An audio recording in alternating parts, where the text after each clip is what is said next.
Agradecemos a nuestros auspiciantes. Marus Boutique, viste siempre de calidad.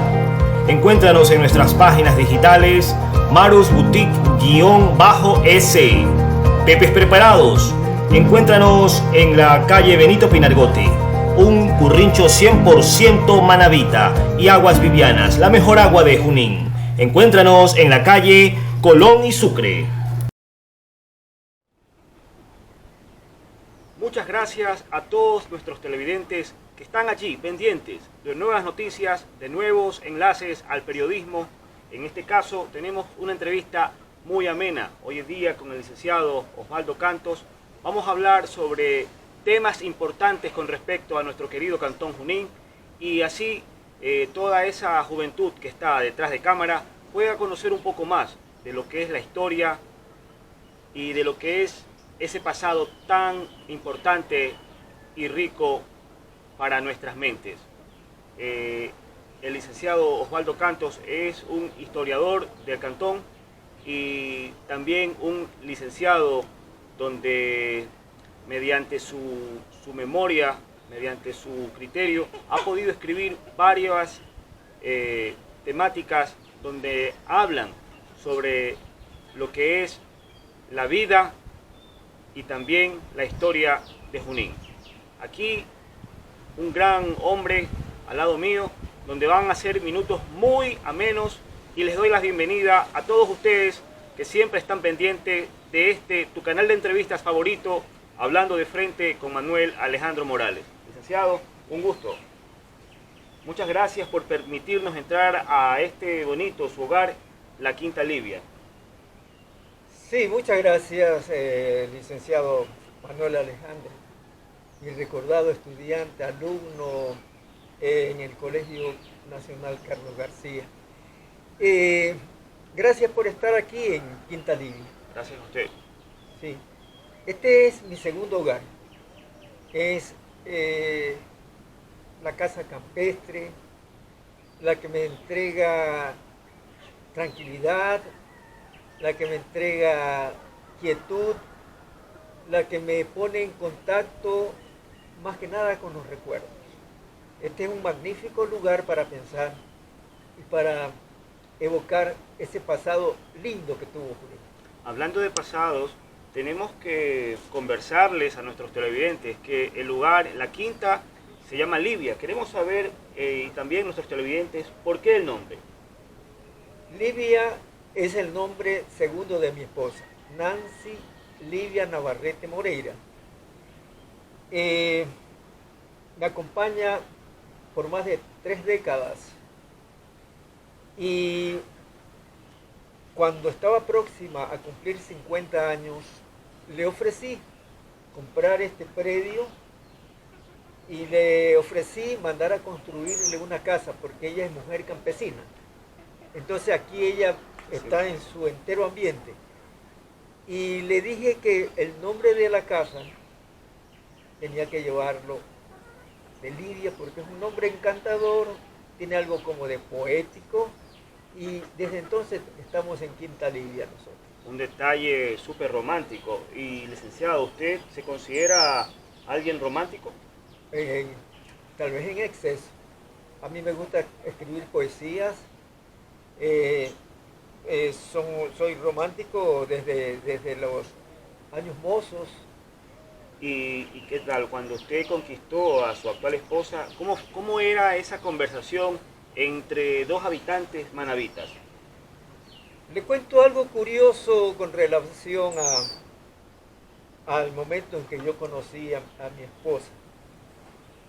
Yo había pasado por un divorcio, me encontraba en la casa y de repente una mañana noté que en el frente de mi casa, en la ciudad, en la Velasco Ibarra, había una chica que venía del campo y estudiaba en una academia artesanal aquí en Junín. Como es natural, pues, la curiosidad me llamó para poderla conocer y de esta manera, pues, nos hicimos amigos De allí pasamos al siguiente plano del enamoramiento y terminamos juntándonos, como usted dice, al estilo manabita. Primeramente, arrejuntados. Primeramente, pues, sin lazos de naturaleza legal. Después, como a los 6 años, algo curioso, llegó uno de mis hijos de ese primer matrimonio, llegó desde Europa. Ellos ya conocían la señora. así, y la querían mucho. Entonces mi hijo me dice: papi, ¿y usted por qué no se casa con Nancy? Yo le digo: estoy pensando. Me dice: no lo piense mucho, ya usted ya tiene algunos años con ella, cásese que yo voy a ser su testigo de matrimonio. Y le acepté. Digo: ya, muy bien, perfecto, déjame que voy a traerla, la voy a invitar a salir y nos vamos a reunir.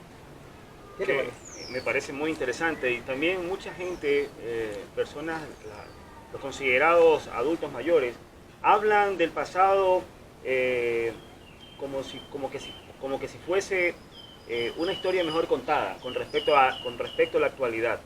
¿Usted nos puede decir de que antes se vivían los tiempos para enamorar de una manera más romántica con respecto a lo que usted puede palpar el día de hoy, a dos personas que se están conociendo, etcétera, etcétera? ¿Usted cree que antes se vivía más esa historia romántica? Y pienso que sí. Había tantas circunstancias. Por ejemplo, en el caso de Junín, esta ciudad de Junín, la mayor parte del tiempo careció de energía eléctrica. Y cuando la había un generador que proporcionaba la energía eléctrica para la ciudad, para la casa, para la calle. Pero a las 11 de la noche o 10:30 de la noche mandaban un mensaje que era como una especie de un pequeño apagón, y la gente se preparaba para la oscuridad. Muchos decían: me voy. Los que estaban en el centro, reunidos en tertulia, jugando naipes, tomando tragos, decían: me voy. Porque inmediatamente apagaban el generador y el pueblo quedaba sumido totalmente en la oscuridad. Y allí empezaba pues eso de: vamos a dar un sereno. Y buscar una guitarra, buscar un guitarrista y comenzar desde los bajos de la casa a entonar canciones. Canciones románticas. Eso. ¿Cómo cuáles podrían ser? JJ. JJ, Olimpo Cárdenas, todos esos cantantes románticos, Eduardo Brito, Los Panchos, todos esos tríos mexicanos, los Tres Haces, los Caballeros, todos esos fueron pues los que sirvieron para que los enamorados se fueran acercando a la casa, pidiendo permiso, porque mire, eso era lo primero, solicitar el permiso al dueño de la casa, al padre de la chica, para dar la serenata.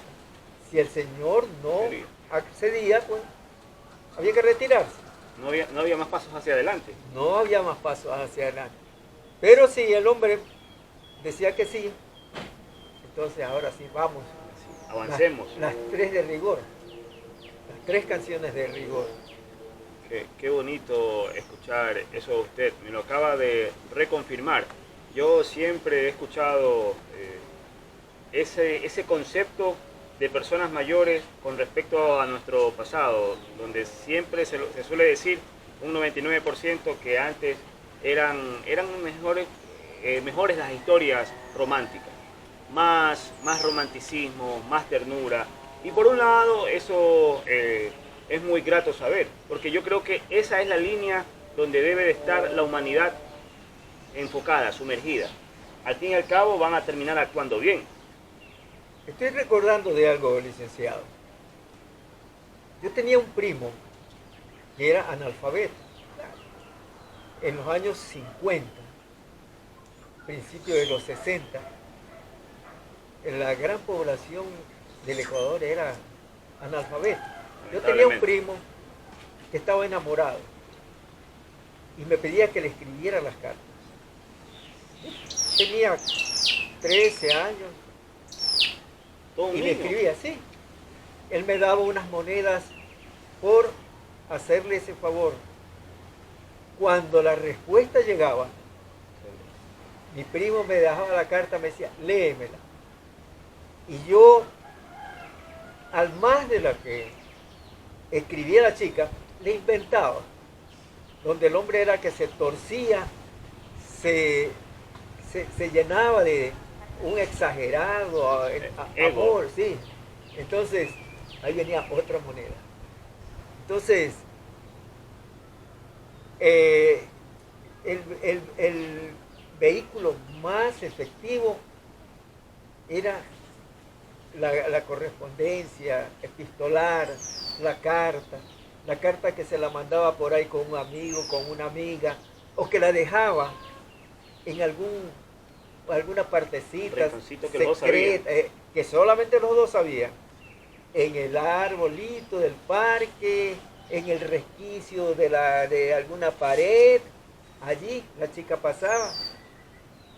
Recuerdo que un amigo mío le escribía una carta diariamente a su enamorada.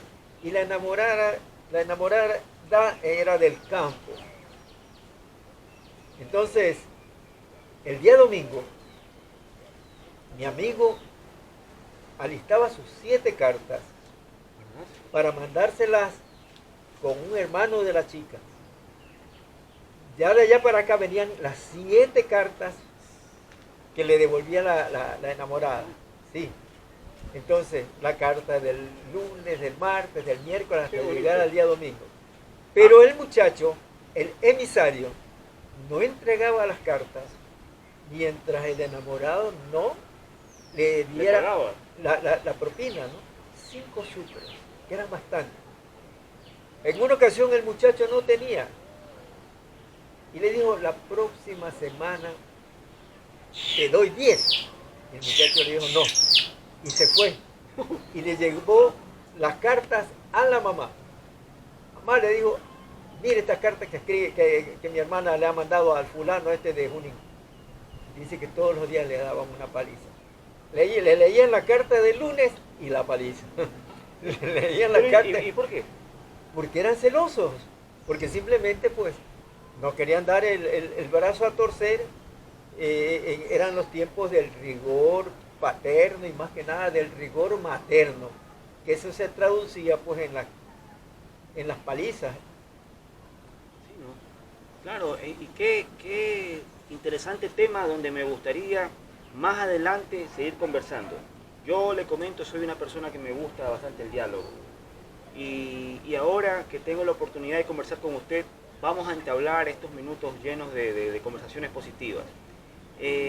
Hablábamos ya del romanticismo y ahora vale seguir avanzando un poquito más hacia adelante y conversar acerca de los años de antaños de nuestro Cantón Junín. ¿Cómo nace la historia juninense? Muchas gracias.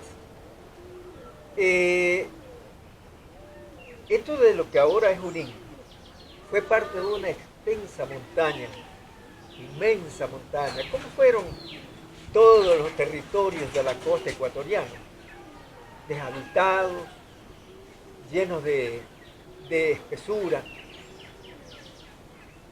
Acá empezaron a llegar primeramente los aborígenes. ¿Cuáles serían? De acuerdo a los registros de los historiadores, hasta estas zonas llegaron pueblos con fuertes raíces de las culturas manteñas, de la cultura de Jama y de Coaque, de la parte norte de la provincia de Manabí. Llegaron también supuestamente hasta los miembros de la cultura huancavilca y se establecieron aquí, se diseminaron en este territorio porque hay que reconocer, Junín es un pequeño valle, Sí. bien abrigado, rodeado de pequeñas estribaciones. Si usted observa, tiene una forma de olla. Sí. Pareciera que estuviésemos debajo de un volcán. Exactamente.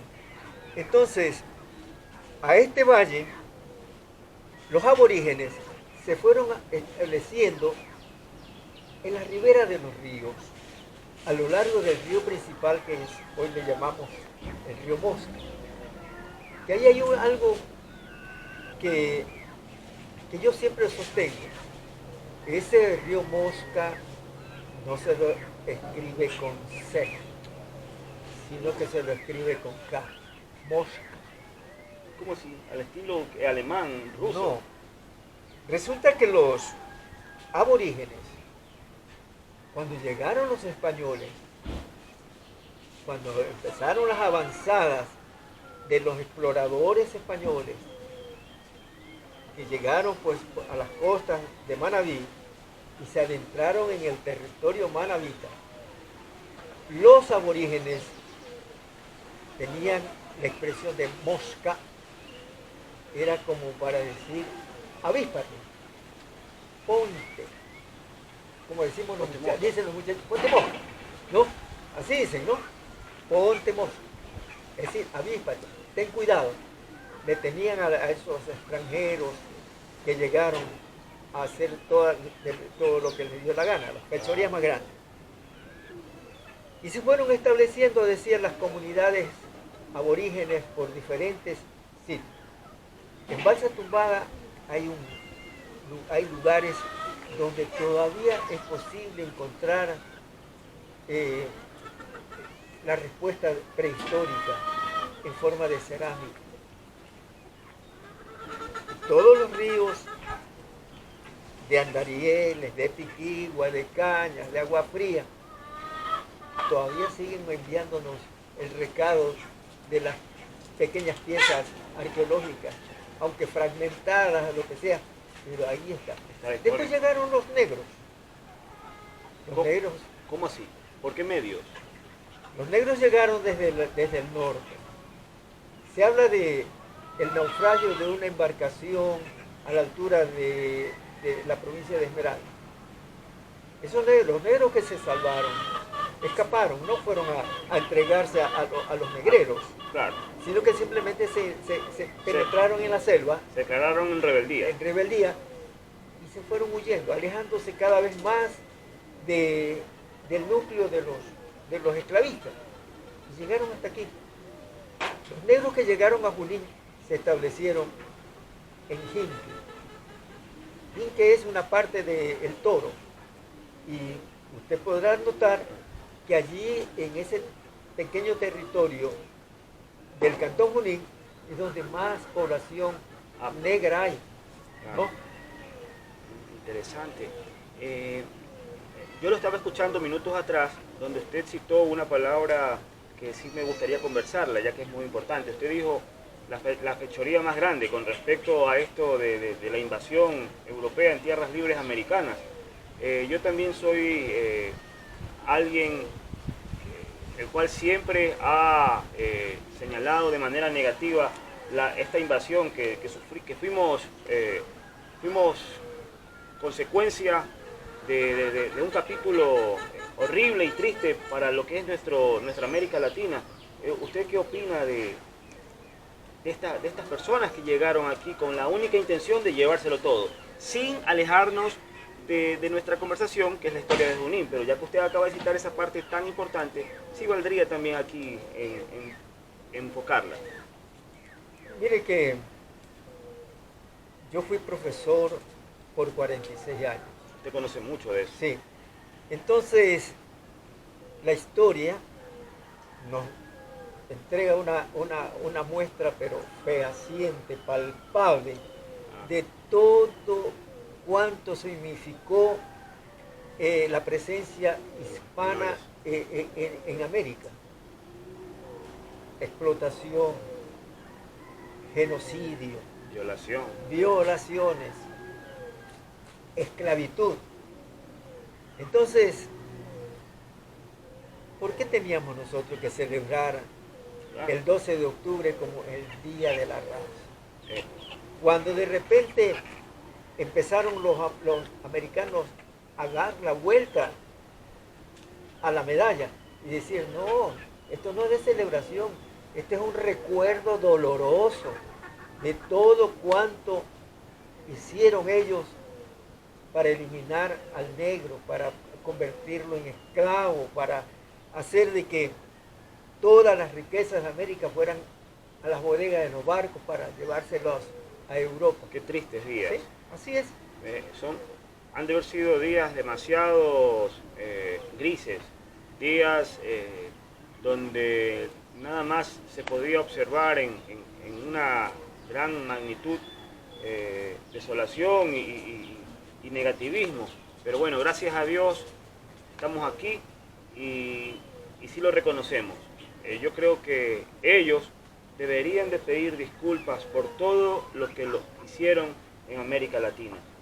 La pobreza en nuestros pueblos es evidente, pero bueno, hay que continuar, pero eso sí, teniendo estas afirmaciones en nuestros corazones, porque yo comparto con usted cuando se habla sobre todo esto que ha sido maltratos y violaciones a los derechos humanos. Es muy lamentable. Nosotros veníamos conversando con respecto a la historia de Junín. ¿Qué nos puede decir de Junín y su desarrollo? ¿Qué fue lo primero que se creó? ¿La iglesia en qué momento nació? Como una comunidad netamente rural, Junín fue pasando desde la clásica comunidad o recinto hasta el año de 1884, en que los habitantes de Junín solicitaron a Eloy Alfaro, 84, 83, por ahí así, solicitaron la parroquialización de Junín. Allí es el punto de partida del nacimiento de la identidad juninense. Ya. Eso fue en 1800. Sí. 84 nos dice. Sí, 83, 84. Ya. Y antes de ser parroquia, ¿qué éramos? Un recinto. Un recinto. Se le conocía con el nombre de Palmar de Mosca. Palmar del Mosca. Sí. Claro. Nació en los, más o menos por lo que ahora es Río Frío, y se fue trasladando hacia otros lugares, han de haber sido unas cuantas casitas, y después las pusieron en el Palmar. Esa comunidad, estamos nosotros aquí, estamos próximos al Palmar. El Palmar está a menos de 2 kilómetros del centro poblado de Junín. Un río de aguas abundantes, el estero del Palmar. Entonces, de allí, los restantes habitantes buscaron, se fueron abriendo pasos por la espesura y de repente se encuentran con la confluencia de dos con la confluencia de dos corrientes. La corriente del Palmar que seguían ellos y la corriente del río Andarieles. ¿Ya? Y entonces vieron que ese era el lugar idóneo para construir el caserío. Y allí lo hicieron. Y como es natural, los pueblos nacen al lado de un río, porque es la única manera de tener el elemento vital que es el agua. Y una vez que se establecen a orillas de ese río, nace la necesidad social, traducida en la construcción de un templo. El hombre por naturaleza es creyente. El hombre no es una persona que deja de pensar en un ser superior. Entonces, si aquí llegaron católicos de Río Chico, de Rocafuerte, de Puerto Viejo, de Tosagua, de Chone, si aquí llegaron ellos, Entonces encontraron la necesidad de construir un templo para expresar su fe cristiana, ¿no? Ese templo. A ese templo llegaban los sacerdotes de tiempo en tiempo. Por aquí estuvo el padre Pinto, ese sacerdote inquieto. ¿Él quién era? El padre Pinto. El padre Pinto fue un sacerdote que ejerció más en la vecina Calceta.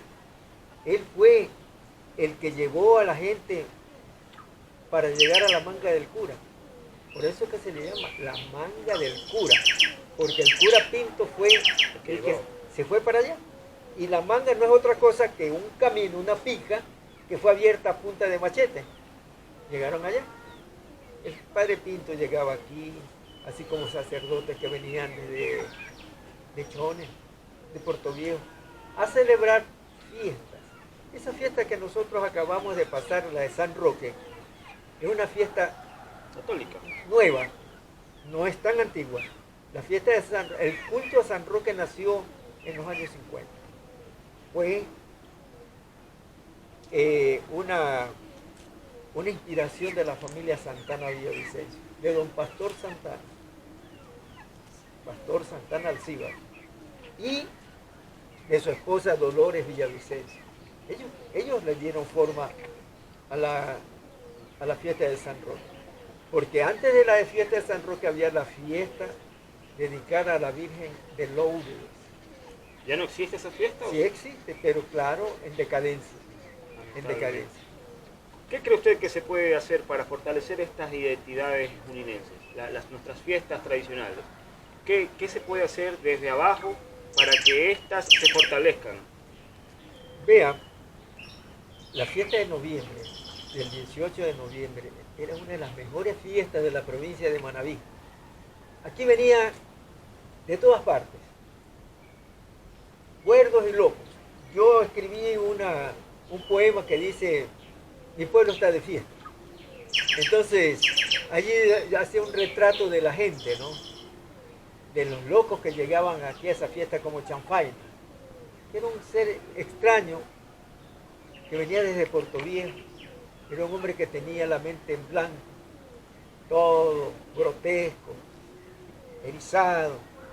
Pero él no solamente venía a la fiesta de Junín, él conocía, yo no sé en qué rincón del cerebro, tenía la cronología de las fiestas manabitas, porque usted lo encontraba en la fiesta de Junín de noviembre del 18, en la fiesta de Calceta, en la fiesta de San Agustín en agosto, en la fiesta de San Cayetano en Chones en agosto, en Valle de Caracas, en Santana.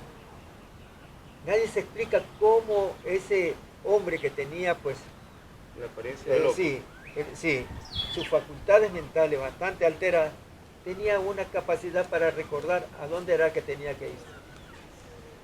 La fiesta de noviembre, que fue tan grande, tan bonita, ¿por qué fue decayendo? A mí me preguntan, ¿por qué decayó la fiesta de noviembre? Les digo, por la cercanía de otras fiestas. Nosotros, la celebración de la cantonización de Junín el 8 de noviembre, la venimos a tener a partir de los años 60, porque antes de los años 60, el 8 de noviembre no era nada más que un pequeño bailecito en la plaza del mercado. Apartaban las mesas de los comerciantes de pescado, le pegaban una trapeada al piso y ahí a bailar. Pero sí, a partir de los años 60 ya empezaron a planificarse mejor. Sí, se vinieron los salones, esos salones botaditos, tan llenos de iluminación, los salones tradicionales de Junín, el salón, por ejemplo, el Rondador, el salón andaluz, el salón Flor de Verano, La Palma, el 5 de junio, el salón Alegría. Todos esos salones armaban su fiesta y la gente empezó a encontrarle que era la oportunidad para divertirse durante varios días. Y es más, el fervor religioso la fiesta de noviembre salía para que los padres de familia llevaran a sus hijos al templo para la confirmación. Era una fiesta grande. Venía el obispo a hacer la confirmación y a su regreso llevaba el bolsillo bastante gordo de dinero, ¿no? De las diezmas. Sí, de los diezmos, todo. Pero ya le digo, se estableció, a partir de los 80 se estableció con bastante seriedad la celebración del 8 de noviembre. Y del 8 de noviembre al 18 de noviembre quedaban 10 días. Y se bailaba desde antes. Este es un pueblo festivo. Con el presidente del municipio de Junín, el primer alcalde de Junín, don Ketier Solórzano, había 4 y 5 bailes antes del 8 de noviembre. El baile lo organizaban en Montañita, el baile lo organizaban en Río Frío, el baile lo organizaban en San Juan, en La Piedra, en Agua Fría. Entonces la gente era que ya decía, ya hasta cuándo baile, ¿no? A bailar por todos lados. Por todos lados. Entonces, pasado el 8 de noviembre, ya la fiesta del 18, como que ya decía, por favor, dame un poquito de tregua, ya no hay plata. Y eso le hizo de que decayera. Y no se olvide que antes del 8 de noviembre teníamos el 1 de noviembre, el 2 de noviembre. Los fieles. Los fieles. Un mes de fiesta. Ese era el Junín festivo. Yo nací un 2 de noviembre. Ajá. Sí. Y mi abuelito Carlos, que en paz descanse, él me trajo al mundo. Yo soy el primer nieto asistido por él, en Junín, ahí mismo, donde ahora es la farmacia Santa Marta. Claro. Ahí yo fui el primero. Y los otros, los mayores a mí, tengo entendido que ya habían nacido en Puerto Viejo y en Calceta. Y ese es un recuerdo que yo me llevo en el corazón. Y hablando justo ahora, que yo acabo de citar el nombre del doctor Carlos Abel Morales Loque, nosotros conversábamos horas atrás con respecto a sus anécdotas, su historia, su legado. Y me gustaría saber un poco más acerca de esos tiempos tan llenos de virtudes, sin duda, así tienen que ser. ¿Cómo es la llegada del doctor Carlos Morales Loque al Cantón Junín? El doctor Carlos Morales fue estudiante que se graduó en la Universidad Central de Quito. Al recibirse como médico y siendo amigo de otro interiorano que fue Gonzalo Sanz Pastor, decidieron venirse a la provincia de Manabí para buscar una plaza donde poder ejercer, donde poder mostrarse como lo que eran médicos. Uno médico y el otro era odontólogo. Llegaron a Puerto Viejo y en Puerto Viejo, viendo de que no podían establecerse en una ciudad así por la abundancia de profesionales en la rama de ellos, decidieron avanzar hacia otras poblaciones. Allí estaba el dilema. ¿Dónde? Rocafuerte. Porque en esa época los carros, los transportes, se estacionaban alrededor de la plaza de Puerto Viejo y anunciaban, ¿no?, a gran voz a Puerto Viejo, a Chone, a Rocafuerte, a Calceta, así, a Santana. ¿Aún lo siguen haciendo? Sí, todavía lo siguen haciendo. Bueno, total es que se embarcaron en un carro con la decisión de quedarse en Rocafuerte. Pero lo vieron como medio una ciudad como sin ánimo. Dijeron, vamos un poquito más allá. Y así se fueron siguiendo. En esa época de Puerto Viejo, para llegar a Junín había que dar la vuelta por Rocafuerte, por Tosagua, Calceta y Junín. ¿No había entonces la del cerro? No, el cerro no, pues imposible. Entonces, ¿qué ocurre? Que ellos se sintieron atraídos en la última población, por Junín. Porque en Calceta no podían quedarse porque allí estaba el doctor Larrea y el doctor Ruales, de quienes ya tenían una reconocida trayectoria como profesionales. Entonces alguien les dijo, váyanse a Junín, que en Junín lo que hay es curanderos. Aquí eran los que los que asistían a los enfermos eran gente supersticiosa, ignorante, que le daban hágale un gloriado con tierrita del escalón para curarle la diarrea, imagínese usted. Entonces ellos se vinieron hasta Junín. Acá llegaron de noche. Acá llegaron a una población a oscuras. ¿Cómo fue el sello de Junín de esa época? Y para buena suerte de ellos, se desembarcan frente a la única pensión que había en aquel entonces en Junín, la pensión del señor Lupercio Pita Zamora. Y allí, en la calle principal. Esa casa todavía existe. Todavía existe, sí. No, yo le comento que en mis 34 años no conocía que ese sitio, que se ve bastante deteriorado en la actualidad, era antes una pensión, era un pequeño hotel. Sí, así es. Entonces ocurre que los señores se desembarcaron con sus maletas y el carro siguió. Para buena suerte de ellos, allí en el portal de la casa estaban unos jóvenes, varios varones y mujeres, estaban conversando. Y de los que estaban allí, uno, Alejandro Lor Saltos, se percató de los dos extraños y como era un hombre que tenía una capacidad inmensa para hacer amistad. Se acercó a los recién llegados y los saludó y les preguntó qué hacían. Mucho gusto, yo soy Alejo Lor y que, bueno, se hicieron amigos y le dice, venga para presentarle a mis hermanas. Ahí estaban las hermanas Lor Saltos. Los médicos se aproximaron, se hicieron amigos. Y mire usted que de esa fortuita amistad nacía el romance del doctor Carlos Abel Morales con una de las Lor Saltos, la señora Angelina, y del doctor San Pastor con la otra hermana, y se casaron, terminaron casando. Y luego de eso, todo un árbol genealógico. Todo un árbol inmenso. árbol genealógico. A tal punto que yo estoy aquí. ¿Se puede decir eso, no? Ellas eran hijas de Leonidas Lor. El Leonidas Lor Moreira. Él fue uno de los migrantes que vino de Río Chico a estas tierras.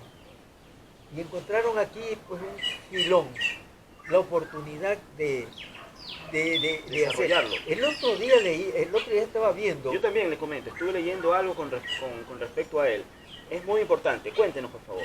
El otro día me gusta seguir al doctor Jaime Lor Ortega. Subo bastantes fotografías. Muchas fotografías. Claro, él es primo de mi papá, pues. Sí, exactamente.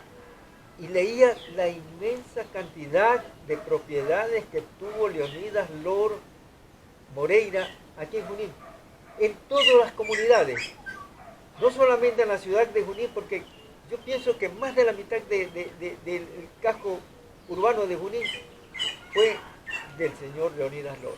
Y propiedades en Agua Fría, y propiedades en Mocorita, en Piquigua, en Tablones, en Río Frío. Sí, fue un hombre que hizo fortuna. Eran los tiempos en que Junín carecía de vías de comunicación. No estábamos conectados a Puerto Viejo sino por un carretero de verano. Y a Calceta por algo igual. Entonces, en el invierno, las vías se destruían. Quedábamos aislados. Entonces aparecían los comerciantes de Junín con el recurso para poder movilizar carga.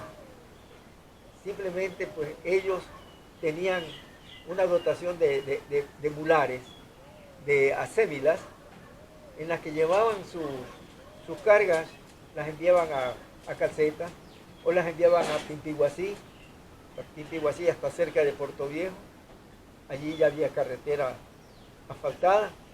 Entonces, esos comerciantes, que eran bastantes, movilizaron la actividad económica del Junín aislado. Ahí estaba, ya digo, pues, don Leonidas con su inmenso comercio, con una especie como de banco. El que vendía. De todo. Los comercios de entonces eran, como ahora decimos, como supermercados.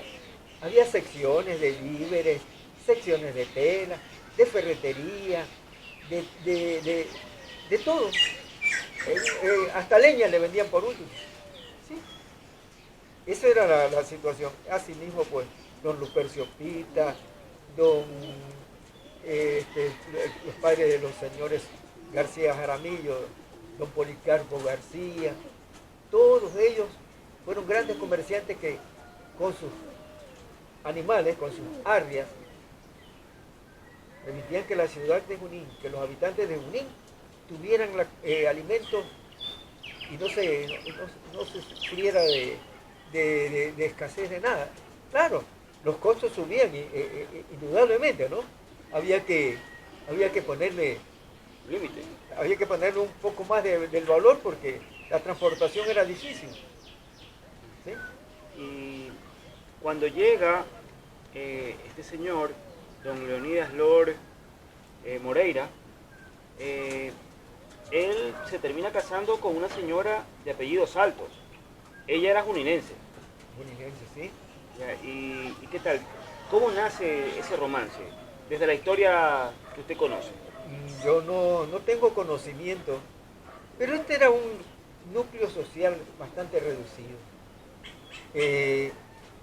Y las familias lo que mejor hicieron fue mantener una especie de fusión, de vecindad, de buena vecindad. Entonces, era fácil que los jóvenes y las señoritas terminaran por enamorarse y con el beneplácito de los familiares, porque procedían de buenas familias, acomodadas, y se fueron armando las familias allí. La familia Los Saltos numerosa, ¿no? Sí. Muy numerosa. Yo tuve la suerte de conocer a don Leonidas, a la señora no la recuerdo. ¿Usted tuvo la oportunidad de conocerlo? Sí, yo lo conocí porque simplemente yo pasaba, cuando iba a la escuela, pasaba por el frente de su negocio y si tenía necesidad de comprar un lápiz, ahí lo compraba, porque había de todo. Ya les digo, no solamente eran productos alimenticios, sino de todo. Hasta juguetes. Juguetes, papelería, todos artículos escolares, todo podía encontrar allí. Eso era una cosa bonita. Qué interesante. Claro, usted nos habla de que el señor era dueño de muchas tierras en el cantón. Pero poco a poco, me imagino que poco a poco eso también se fue perdiendo por las invasiones, ¿no? Sí, o también por intercambio. Por ejemplo, le cuento algo. Mi abuelo era un peón, o fue un peón de don Leonidas Lor. Mi abuelo fue uno de los arrieros que llevaban la mercadería de don Leonidas hasta Pitiguací y de allá traían las adquisiciones para surtir las tiendas. Mi abuelo recibió de don Leonidas el préstamo de un terreno. Quiero hacer una casa, allá hay terreno, cógelo, ocúpalo. Y llegó el tiempo en que mi abuelo ya sintió la necesidad de tener una seguridad con relación a ese bien, sí. Entonces, ¿qué fue lo que hizo mi abuelo? Hizo un intercambio. Mi abuelo tenía una buena cantidad de asnos, de burros. Con ellos él contrabandeaba sal y se iba hasta Charapotó. Pero ya no quedó más que a mi abuelo decirle: don Leonidas, patrón, yo quiero ese terreno, no tengo más plata que estos animales.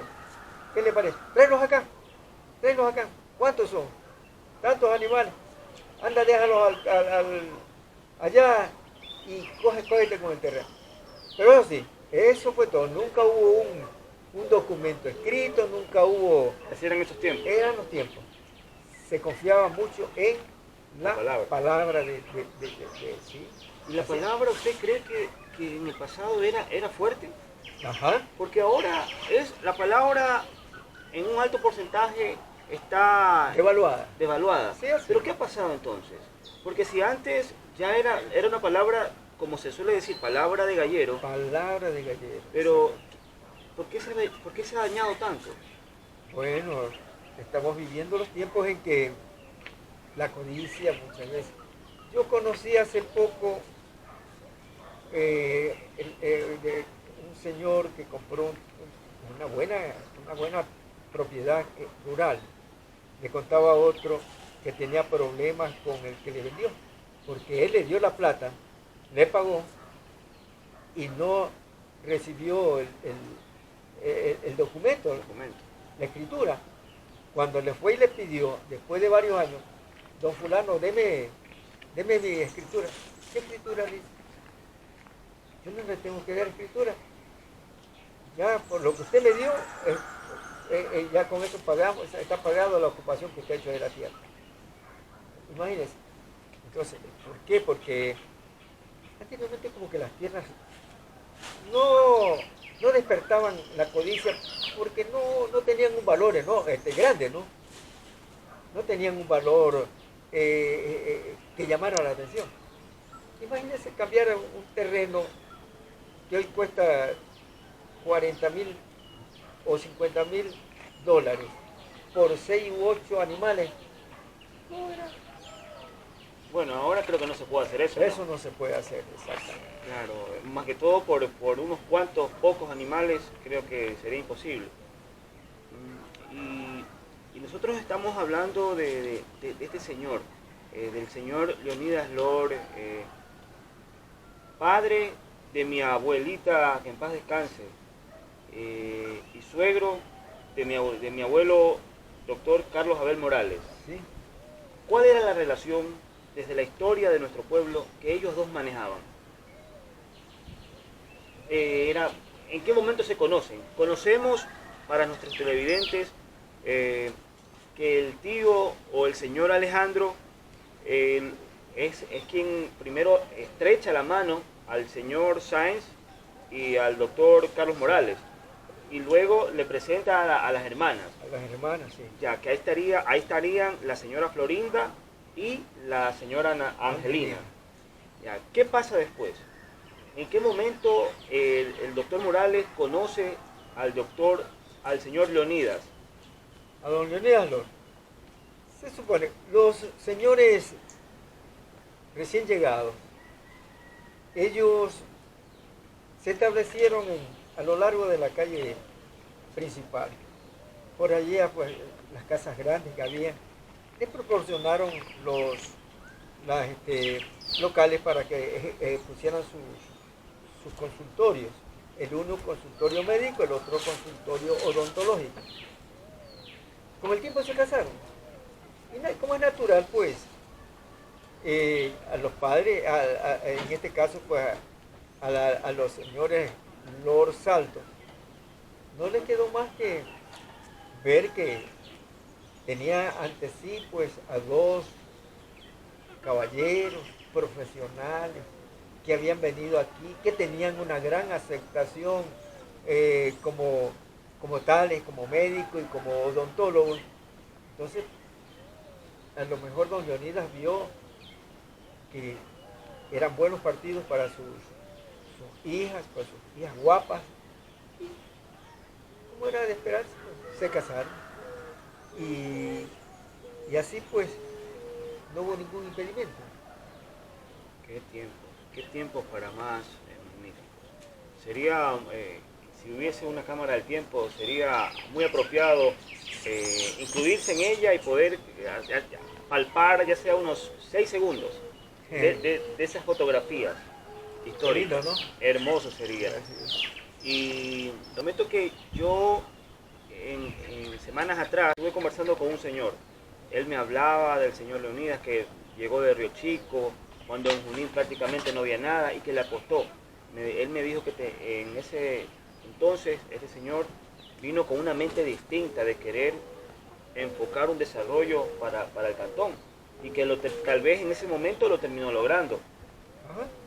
Y así es que nace, ¿no? Usted está vinculado a la docencia por la historia, por su historia, por su trayectoria. La docencia donde ha logrado formar y fortalecer, claro que sí, las mentes de los ciudadanos juninenses, porque son ellos los que han estado captando todas sus líneas, todas sus citas vinculadas a lo académico, a la historia, y eso el pueblo juninense lo sabe. Usted también nos comenta que ha escrito bastante poesías. ¿Usted tiene libros ya escritos o todavía los tiene en, ¿cómo se dice?, en digital? Escribí un libro que es un compendio de muchas cosas. Tiene una sección de cuentos, hay una veintena de cuentos, y todos ambientados a la realidad de Junín. No he salido más allá de los límites de Junín en esos cuentos. Tienen un poco como de realismo mágico. Es una línea que a mí me gusta explotarla. También, como usted me dice, hay un anecdotario, un seguimiento de anécdotas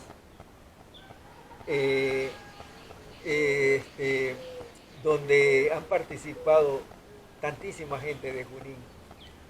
Hay poemas. ¿Me lo puede por favor mostrar un ratito? Lo anecdótico de Junín es el nombre de este escrito que se ve muy interesante. Y nos decía, los poemas. Hay un poemario que, con el perdón de mi querida esposa, un poemario que incluye pues una dedicatoria para cada una de las chicas que fueron Sus novias. mis novias. Entonces, todo un verdadero enamorado de la vida. Y si nos puede compartir algunas citas para tenerlas aquí en nuestro programa. vamos a ver si localizo por aquí. El mejor de todo sería bueno. El poemario empieza con una cronología del amor. Y dice, en un principio, una dulce timidez adueñándose del alma, cubriendo todos los espacios de lo incierto, rasgando mi piel de niño de otras tardes, vistiéndome de desnudez con gran sigilo. Un desfilar hermoso de doncellas, ojos, labios, rostros, cincelados en ternura, me ofrendaron su amor, bebí en la fuente y loco de mí construí castillos en el viento. Y al paso de los días, mientras anclaba mis últimos recados a las cometas y pantaloncillos cortos en la perchera para dar paso al hombre que asomaba, desde el fondo de la espera silenciosa, de la angustia de mil sueños, entre brumas de sueños sin respuesta, de vivir una vida que ante ojos de todos no la esperaban. Se acabó esa paz de niño bueno. Un desfile de doncellas inquietaron la inocencia que guardaba mansamente. Nació el amor y junto a la inquietante sensación brotaron sin pensar mis desvaríos. Qué líneas para más interesantes. Sí. Todo un poema completo. En cada carácter hay bastante significado, mucho romanticismo. Y eso es bueno saber, le comento, porque esas palabras hablan de su alma. Definitivamente tiene que ser así. Una persona enamorada de la vida, una persona enamorada de su señora, de su vida, de su pasado. Qué interesante. Y este libro que yo estoy sosteniendo ahorita en mis manos, bueno, veo que no lo ha completado, ¿no? Tiene todavía no tiene, o sea, ¿cuántas anécdotas tiene de Junín por el momento? Yo vengo escribiendo anécdotas desde el 2012. Marzo del 2012 di inicio a esto de lo anecdótico de Junín. En ese registro que está en el Facebook, hay, yo calculo que unas 300 o 350 historias de anécdotas de Junín. ¿Y esas anécdotas también las ha vivido usted o también el pueblo le ha contado a usted y usted ya ha escrito? ¿Cómo se ha manejado todo eso? Ambas cosas.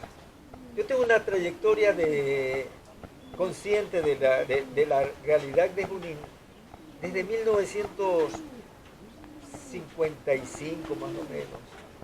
Entonces, en ese trayecto, desde la mitad del siglo XX hasta ahora lo que tenemos del siglo XXI, entonces me permitió conocer, ser testigo, estar sentado en primera fila de todos los acontecimientos.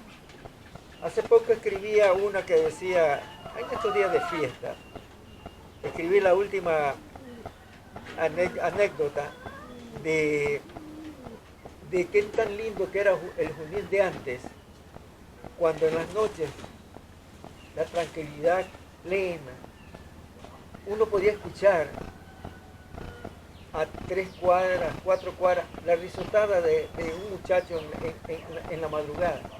Y ahí es que recuerdo a mi madre que decía, cuando escuchaba esas risas, decía, allá está este sinvergüenza, haciendo referencia a mi hermano mayor, que no llegaba todavía. Porque ellos eran los dueños de las noches, de sus algazaras, se ponían allí en toda la esquina de la calle Eloy Alfaro y hoy 8 de noviembre, frente a la casa de sus abueos. Había un aljibe grande, allí se situaban ellos. Ese aljibe era pertenencia del cuerpo de bomberos, allí se almacenaba agua para un eventual incendio. O se ponían en esa plazoleta tan linda, tan icónica, que fue la que tuvimos al principio desde la parroquia, pequeñita, con las bancas de marmolín. Allí se quedaban y esas risas eran, pero realmente, o también las risotadas en el Teatro Bolívar cuando se arrancaba la cinta y la gente comenzaba a reclamar al operador, al dueño, el que operaba la maquinaria. No, oye, pecho de mono, no te la robes todavía toda la película. Y así. Y la carcajada que venía pues de todo el respetable. Entonces, anécdotas bonitas, anécdotas ciertas. Lo anecdótico de Junín tiene 1700 miembros. Usted tiene un club en internet. Sí, es un grupo Claro. cerrado. Lo hace más interesante el grupo cerrado, Sí. porque usted termina aceptando quién ingresa y quién no. Exactamente, no, siempre me dijeron, ¿por qué no lo haces público? No, señor. A mí me han tocado experiencias de personas que yo he admitido, yo soy el administrador, y terminan mandándome una publicación de venta de telas. Sí, no, eso yo elimino y digo, no, por favor, esto no es para publicidad. Eso, este no es el espacio. Este no es el espacio. En el libro este se llama Semblanzas al atardecer. O sea, recuerdos ya cuando uno ya está viejo, ¿no? Porque al viejo lo que nos queda es recordar. Entonces, allí hay, por ejemplo, las leyendas de Junín. ¡Qué lindo! Este es un pueblo lleno de leyendas. A veces a nosotros nos identifican únicamente con la leyenda del niño del caracol. Es lindísimo. Es lindísimo. Yo le digo sinceramente que esta debe ser la primera leyenda que tiene Junín. La leyenda del niño del caracol. Pero hay otras. La leyenda de la casa del diablo. La leyenda del duende de Pitachica. El parto. Y una leyenda que, créanmelo, me la encontré en Andarieles. La leyenda de Matías Manzada. Me pregunto, ¿quién es Matías Manzada? Matías Manzada fue un juninense un hombre de pata al suelo, campesino, chiquito, de tez oscura. Su rol principal en la vida, haber sido lugarteniente de Eloy Alfaro. Fue parte de la montonera de Eloy Alfaro. Y como tal, Matías Manzaba fue de esos al que tenían las huestes del gobierno, porque con su machete era capaz de volar un pescuezo de cualquiera de los soldados gubernamentales. Se habla de que Matías Manzaba fue el que salvó a Eloy Alfaro de morir ahogado en el naufragio del buque Alajuela en la batalla de Balsamaragua, en Montecristi, en Jaramillo, perdón. Y Matías Manzaba, que fue el hombre que arribó a esos sectores de Cali, la comunidad de Cali, y se fue caminando y se fue yendo, subiendo las tabladas, abriendo picas, y todo lo que él iba viendo lo iba cogiendo para sí, porque en ese tiempo las tierras no eran de nadie. Entonces, dándole vuelta a toda esa inmensidad de propiedad. Pero la gente se metía a robar, la gente se metía a aprovecharse, a apropiarse de las cosas que habían allí, de una racima de verde, de una mata de tagua, lo que sea. Matías Manzaba, cuando encontraba a alguien en sus propiedades y el hombre decía, ya don Matías, ya me bajo. No, le decía, no se baje, yo lo bajo, le decía. Sacaba la escopeta y ¡tan! Allá caí. Por ahí lo iba a enterrar. Era sanguinario. Era sanguinario. Wow, la historia de Matías Manzaba. Sí. Un sanguinario, el cual nos dice el licenciado Cantos que tenía propiedades por montones en nuestra provincia. Y que persona que se metía ahí, entre comillas, a invadir, a robarse ya sea un saco de mango o 3 racimas de plátano, los mataba, ¿Sí? les decía, tranquilo, quédate ahí, no te Ya bajes, te bajo.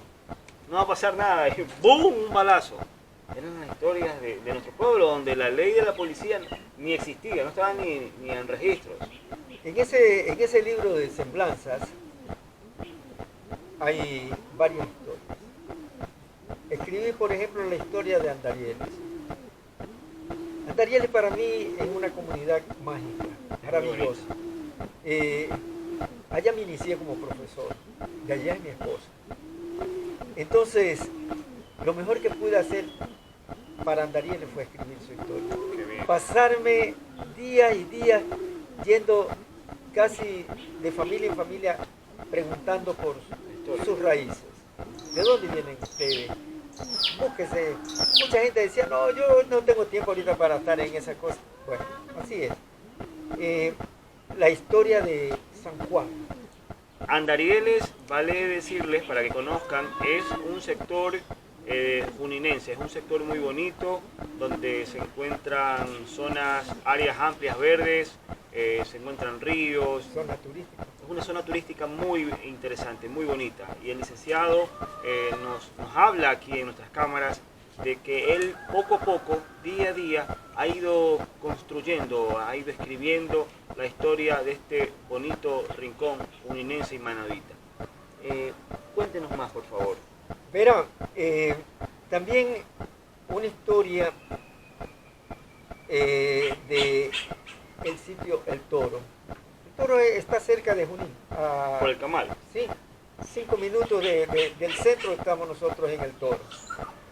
Lo atrayente de esta comunidad es las características étnicas de su población. Son afros.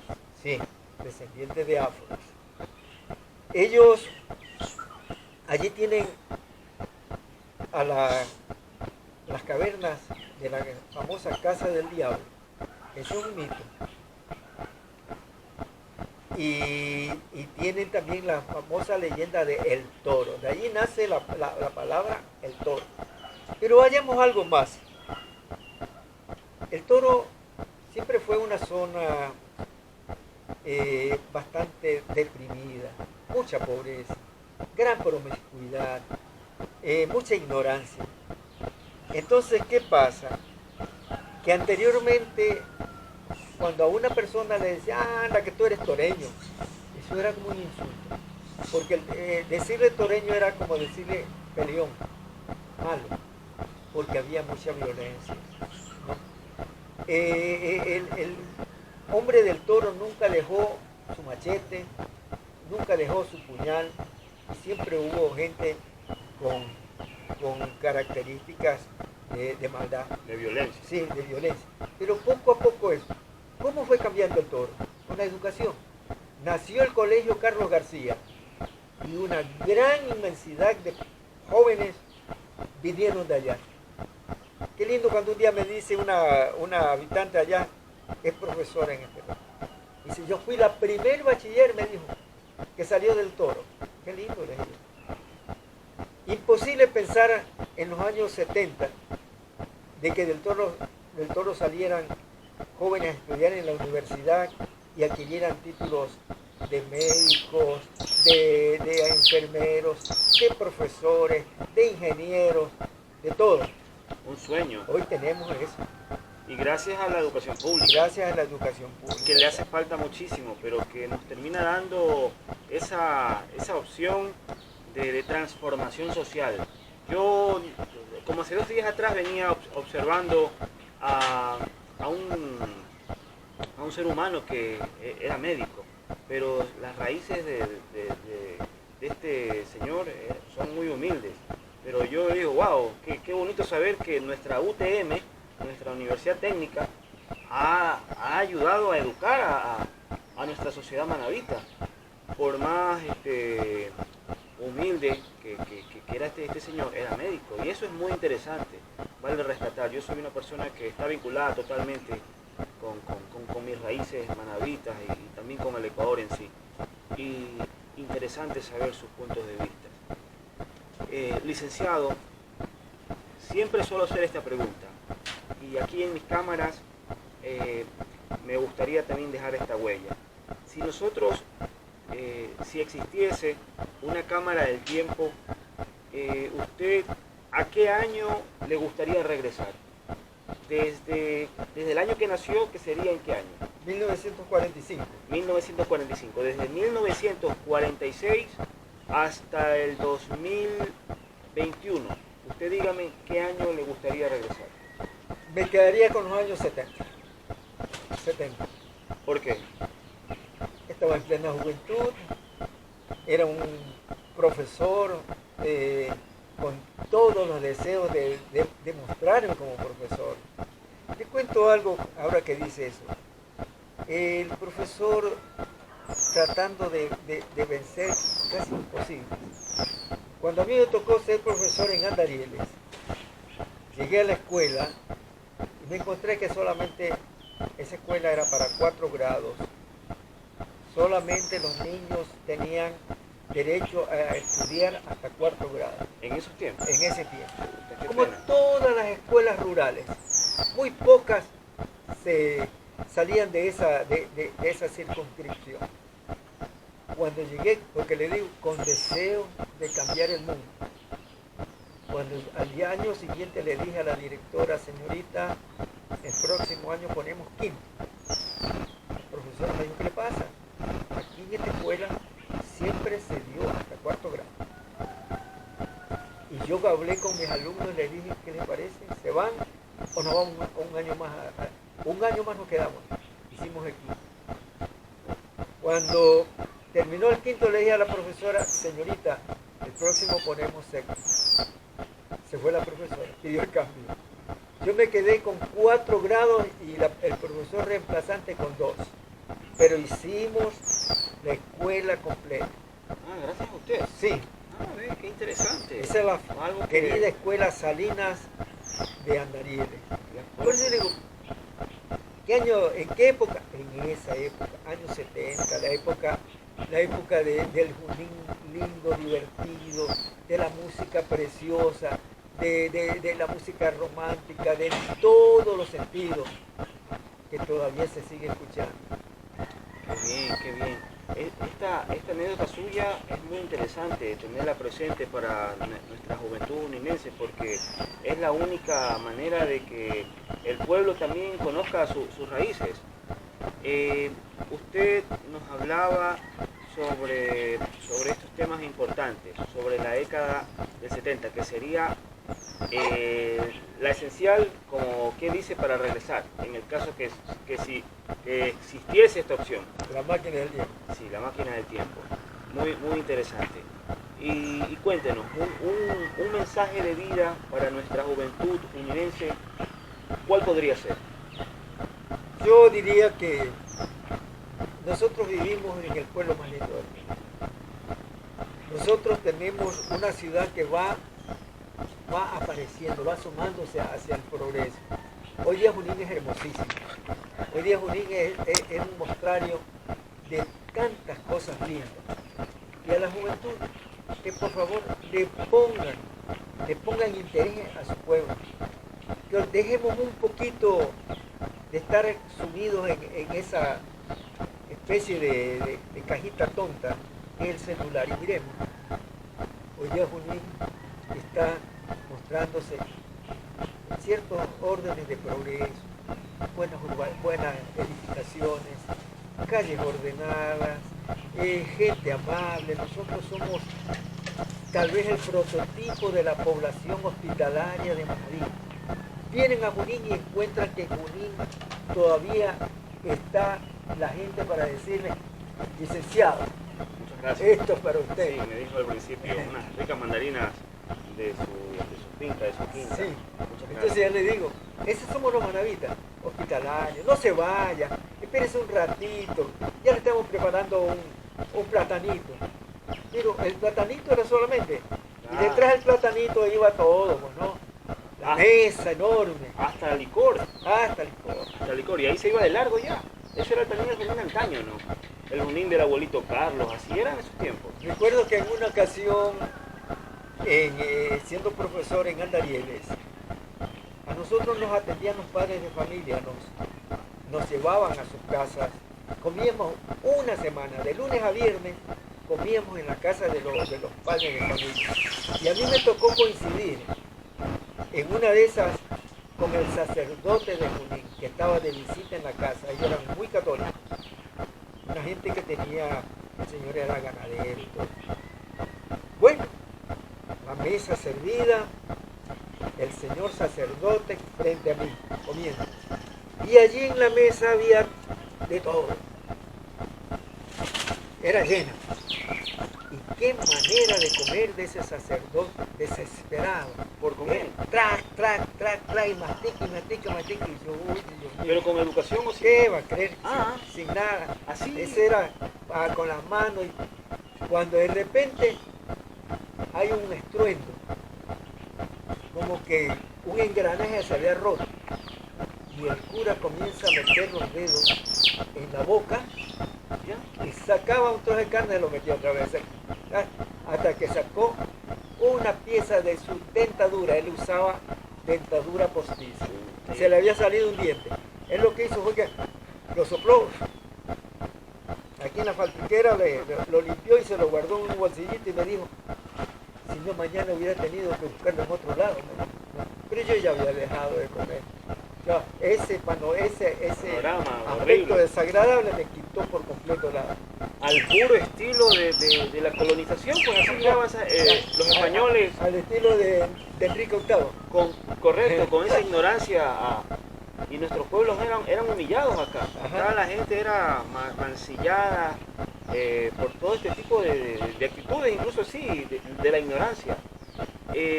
Licenciado, ¿qué tiempo para más positivo? Ha sido una conversación muy interesante. La verdad que este video que está aquí va a quedar en el internet para muchísimos años y va a servir para que nuestra ciudadanía conozca de su persona, conozca de sus obras literarias, y que por cierto están muy apropiadas para que el pueblo las pueda oír, las pueda leer usted me ha leído ciertos poemas y la verdad que todos los caracteres enlazados tienen un criterio avanzado y eso es digno de felicitar. Continúa así, siga leyendo. Hay un refrán que es muy antiguo, dice, todos los días se aprende algo y eso es muy cierto. Y usted está en esa etapa donde tiene mucho tiempo libre y qué mejor que invertirlo en la lectura que es sagrada. ¿Sí es? Sí. Antes de cortar esta bonita entrevista, me gustaría que nos deje un mensaje para los juninenses. Minutos atrás usted nos dijo algo y hablaba sobre el progreso que Junín ha tenido, pero me gustaría también indicarle que a nuestro cantón le hace falta muchísimo todavía. Lamentablemente hemos sido también testigos de malos gobiernos donde no se ha podido avanzar en lo absoluto, pero nunca es tarde para seguir soñando. En el caso suyo, un mensaje para los juninenses enfocado en la familia, ¿cuál podría ser? Bueno, empecemos por tener fe. Tener la más absoluta fe de que Junín es un pueblo que va a salir adelante. Como usted dice, hemos tenido administradores que nos han defraudado, pero eso no será la constante, eso no va a ser para toda la eternidad. Claro. Tenemos que buscar, tenemos que encontrar a la persona que con su mentalidad, con sus iniciativas y con un equipo de trabajo Digno. un equipo digno, nos sitúe en el lugar que le corresponde a Junín por derecho. Yo suelo decir que lo sitúe en Junín en un carrusel de desarrollo, que vaya hacia arriba, como la loma que nos hablaba el COVID, una loma sin bajada, pero de desarrollo. Yo comparto, al igual que usted, todo esto que está diciendo. ¿Y qué más nos podría decir? Pensemos de que todo está por hacerse, de que Junín no hemos llegado, como usted dice, a la cúspide, porque después de la cúspide viene el descenso, ¿no? Nosotros sigamos la línea ascendente, sigamos creyendo de que este pueblo es un emporio de riqueza. Uno tiene tantos atractivos. Ahorita te contamos nosotros con esa herramienta magnífica del internet. Usted lo está haciendo. Usted está llevando nuestro mensaje a distancias insospechadas. Porque el internet no solamente nos va a servir para que los juninenses, los manavitas veamos esto, sino para que todos los ciudadanos del mundo vean de que aquí, en el centro de Manaví, hay una comunidad, hay un pueblo anhelante de progreso, un pueblo que tiene todas las características para poder subir. Esas han sido las palabras del licenciado Osvaldo Cantos, un docente historiador de nuestra bonita ciudad juninense.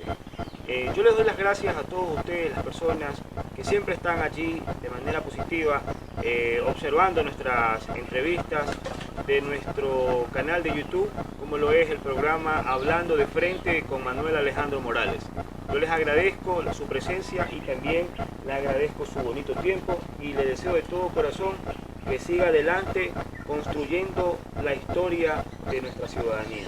Un gusto haberlo visto nuevamente y tengo bonitos recuerdos de mi segundo nivel del colegio. Qué chévere todos esos días por allá en el 2006. Problemas filosóficos. Claro, de ley, pero ya ahora, gracias a Dios, ya formado, soy un periodista, todos los días aprendiendo algo nuevo.